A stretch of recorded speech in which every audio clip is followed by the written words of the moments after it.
that have come out. It was the food chain reaction was the simulation that they were running. They were saying, well, what happens if we have this kind of input or that kind of input? What happens to food prices and to the supply chain?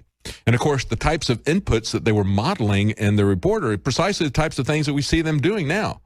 So you want to protect yourself against that kind of uncertainty and not being able to afford food. Make sure that you've got something set there that is a backup in case there is a shock to the food chain. They call it a food chain reaction, the simulation there. We have 20 to 40% off InfoWars Select Storable Food. That is storable for 25 years, all made in America, GMO-free, and some of the best packaging you'll find and the best discount you're going to find anywhere. And that's going to end tonight. 20 to 40% off InfoWars Select Storable Food, as well as the 20% off Survival Shield X2 Nascent Iodine. We have to end those sales tonight. You'll find that at InfoWarsStore.com. Well, Anthony, certainly as we're getting close to these conventions, everybody's wondering what's going to happen. I mean, we're seeing everything hyped up on both sides. Both sides are really doubling down. We do have some real problems in what we're asking the government to do, what we're asking the police to do. I believe there needs to be some serious reform, but they're giving us the wrong solutions. They're telling us to consolidate power more, to let government do even more. And I think that's exactly the opposite of what we need. Meanwhile, you've got the people with Black Lives Matter who have been fed with this educational system that's been manipulated by people like Obama's mentor, Bill Ayers, to just focus strictly on racism. And they're doubling down. So now we've got these two forces coming to a head. What happens at this point? You know, it's really easy to misguide people that are super angry. I mean, you've dealt with extremely angry people where, you know, think about movies and stuff. When the main character makes a bad decision because they're so angry, you know, they have some resent in there or something like that, just unfiltered hatred. And the media has a magnifying glass, just like you could use a magnifying glass on the sun to hit something. Unfiltered hatred, unfiltered rage. People are mad. I mean, 62% of people have less than $1,000 in their bank account. They're overworked. They're depressed. People now are more depressed than ever. They see the news. They see the news, the juxtaposition that stocks have been higher than ever. And they see things like this. HSBC avoided U.S. money laundering charges because of, quote, market risk fears, which actually meant that the U.S. said, well, you know, if we went after the banks for what they did, it could impact the global economy. It could cause a global disaster because we need the banks. And interestingly enough, Loretta Lynch and FBI Director Comey were both part of the justice system that gave them a pass at that point in time. Yeah, yeah, of course. People. Right. So they see the scam. They see the big joke. They see the FBI director saying everything's fine. They see all this stuff and they're mad. They're pissed off. Unfiltered rage. Now, the difference is, you see, in some countries, some scenarios throughout history, you see where they're mad at one thing, right? They're mad at one leader. They're mad at one politician. They're mad at one other country. Well, you know, whatever it is. We're just mad, period. America is just mad, period. So what happens when you're just full of rage is someone can direct you pretty easily, right? Let's say on a personal level, someone did something to your family or something. You could say, well, you know, it's those people. And you might go after them because you're not very reasonable when you're mad. And these statistics that we're going to get into show people are mad. They are madder than ever. They're more angry than ever. And then the media says, oh, it's this. This is what you should be mad about. Yeah, they try to redirect that. Says, this is what you should be mad about. And it filters it. It focuses it like a laser beam. And well, they know that everybody in Western civilization is getting upset with the raw deal we get. That's why they call it the precariat. We'll be right back. Welcome back to the Alex Jones Show. I'm David Knight in studio with Anthony Gucciardi. And we're talking about, I guess we're talking about the precariat, aren't we? That's what Bilderberg was concerned about. You were talking about the different financial metrics that we see here. The fact is, the vast majority of the populations in Western countries are seeing their standard of living stagnate or decline. Meanwhile, the few elite are doing really, really well, and they're looking at this and saying, hey, we have a precarious proletariat. How can we control them? I know. We can put them on welfare. We can do to them what we have done to the Indians on the reservation, to black people in the inner city. We've had the same libertarian economists like Charles Murray, who wrote the book Losing Ground they used for welfare reform in the Reagan administration, saying, look, the welfare system is destroying the black family. This is not helping them. Now he's coming out and supporting a universal basic income as a way to pacify everyone in the society. Well, you said it really well before we went to break. You said, basically, people are served a bad deal. And what happens is the person that served them the bad deal, the system rather, that served them the bad deal says, it's not my fault, it's your fault. Yeah. It's the people looting the economy. It's the people, the 0.0001% of people that are in the financial industry, working with the banks, in the bank systems, destroying the economy in one way or another, 2008 times, multiple times throughout history, over and over and over again, doing these illegal things. The government saying, oh, it's fine, we don't want to go after the banks. Those people doing all of this, the average person, 62%, more than half, has less than $1,000 in their bank account. They're working more than ever. They're depressed. They're angry. I mean, BBC says, why are Americans so angry? Americans are generally known for having a positive outlook on life, it says. I didn't know that. But with the countdown for November's presidential election now underway, polls show voters are angry. The CNN ORC poll carried out in December 2015 suggests that 69%, almost 70% of Americans are either, quote, very angry or somewhat angry about the way things are going in the United States. 70% of the United States is angry about we've gotten a bad deal. Why wouldn't they be? Yeah, I am. We know we've gotten a bad deal. Should be 100%. Yeah. Look at NAFTA, okay? We were told, hey, this is going to destroy your economy, okay? Ross Perot said, giant sucking sound. Donald Trump was talking about it 20, 30 years ago. And now we've looked at it and we've seen exactly what it did. Immediately as it went in, we had roughly a trade parity with Mexico, for example. It shot up to a $15 billion a year deficit. It's never been less than that. Okay, and so we're losing a massive amount of jobs and all this other income. We're told that free trade is great because you can get other people like people in China to work for you for free. So why wouldn't you let them work for you for free? They always sell you the easy path. We're going to make you comfortable. We're going to make you safe.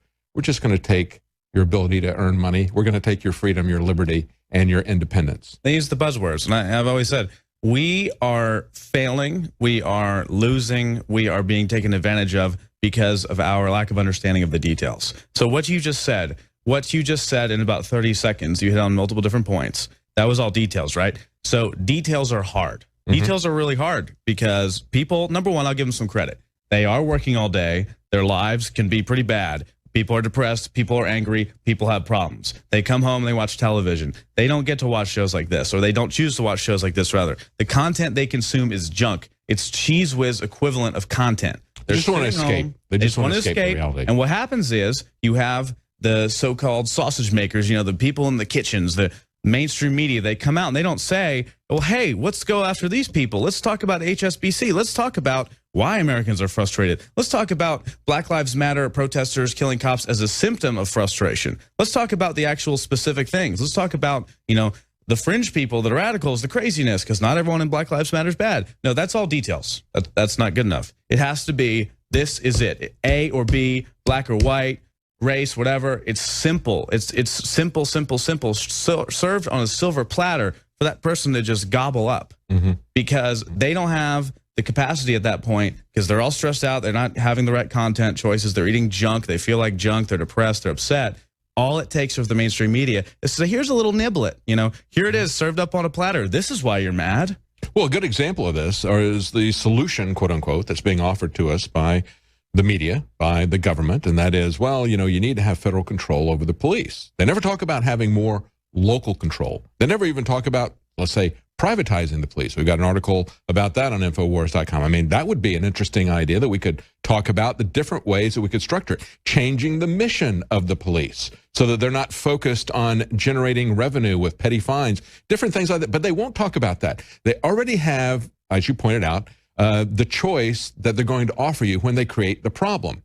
Problem, solution. Here's a solution we've already worked out, and the solution is going to be more of the same. And the police confiscate like $100+ million in I think it's Arkansas or something. There's craziness. But my question is, number one, because remember, we lose on the details. If I don't say the details, we will lose. There is real discrimination.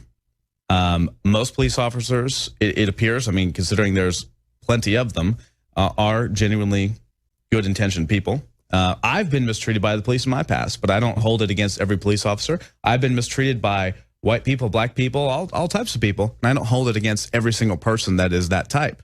That's discrimination in and of itself to say all cops are bad. I appreciate what the police do for me, just as I appreciate what other people do for me.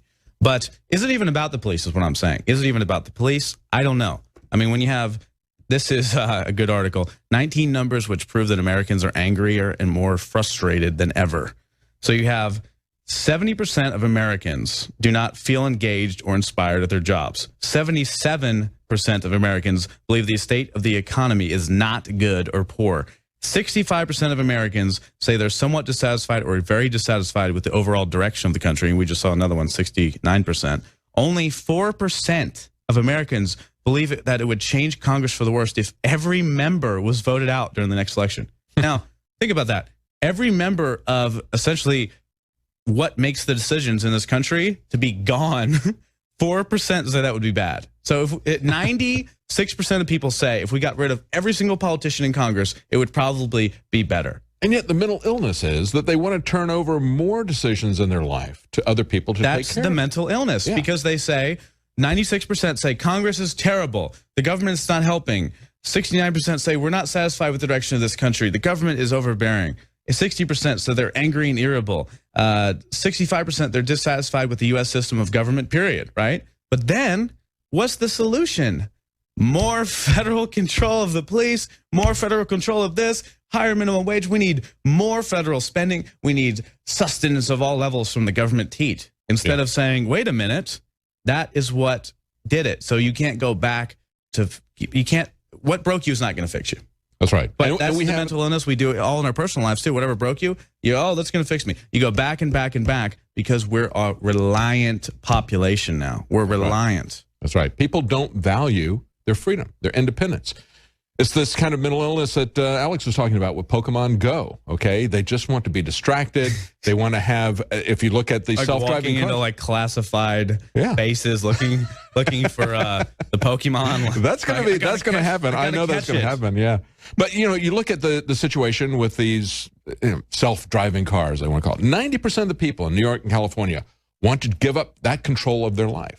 They don't want to have the freedom and the independence of movement that we've historically had. They want to be taxed and tracked and prevented from moving if they haven't paid all of their bills or whatever. For whatever reason, the government wants to do that. They want something else to even move them from place to place. How pathetic is that? But see, that's the details, man. They're serving on a donut on a silver platter saying you can sleep while you drive. Yeah. Doesn't matter about the taxes. No. You can sleep while you drive. You can go on your laptop. You can play Pokemon Go on your phone while you are driving. All right, that's how they sell it. I'm serious. While it drives you under a semi-trailer. Yeah, while it drives you under takes off your head into a bridge or whatever. You know, I mean, innovation is good, but no one thinks about the details, like I said, and that's why everyone is depressed. And then they say, oh, you know, all these I've endless articles. Americans are more depressed than decades ago. Why are they so angry? Why are they so frustrated? Why are more people killing themselves than ever?